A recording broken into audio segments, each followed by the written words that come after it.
اليوم راح نديرو مع بعض طاجين الحلو. عندنا لهنايا 4 حبات تاع تفاح، بعد ما نقيتهم حكيتهم بالقارص وفورتهم. لهنايا عندي 700 غرام تاع فواكه جافه، عندي العينه والمشماش والزبيب. اللي ما عندوش الميزان تقدر دير بالكيله. كما نقولوا كيله بكيله، كيله فواكه، كيله سكر، مغرفه نتاع زيت، مغرفه تاع السمن، عود تاع قرفه، ما زهر. وعندنا تاني تك 2 كيلات نتاع الماء، كيله تاع السكر. نبداو في كيفيه التحضير. هنا عندنا طنجره، عندنا هنا كيما قلنا 2 كيلات تاع الماء. نديرو لها هنايا عود تاع قرفه، مغرفه تاع السمن هكذا كلش مع بعض. نزيدو مغرفه تاع الزيت هكذا باش تشوفوا معايا كامل. هاي ليك مغرفه تاع الزيت. نزيدو كيلو تاع السكر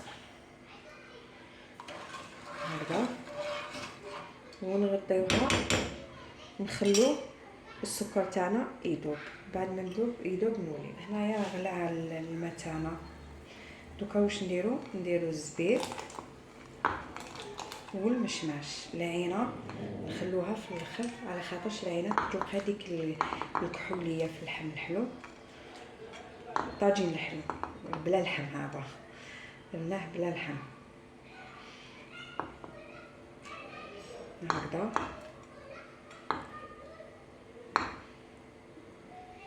هكا ونغطيو عليه.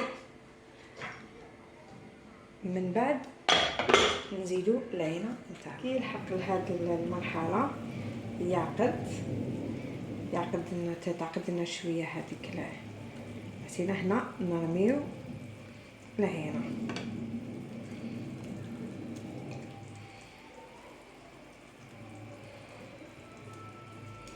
هكذا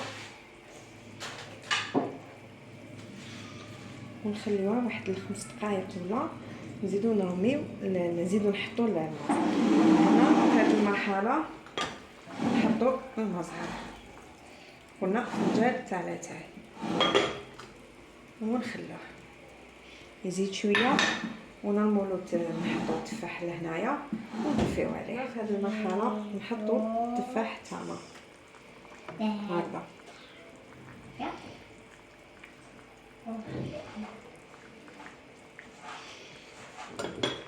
هاد 2 دقائق هكذا كنطفو على خاطر التفاح راه طايب. كما قلنا من قبيله في الوصفه، قلنا التفاح فورناه سما ما يسحقش طياب، برك يسحقش طياب. هو طاجين الحلو تاعنا بعد ما ذاب. نتمنى انكم تعجبكم الوصفه وتجربوها. صحه فطوركم، صحه نداركم، سلام.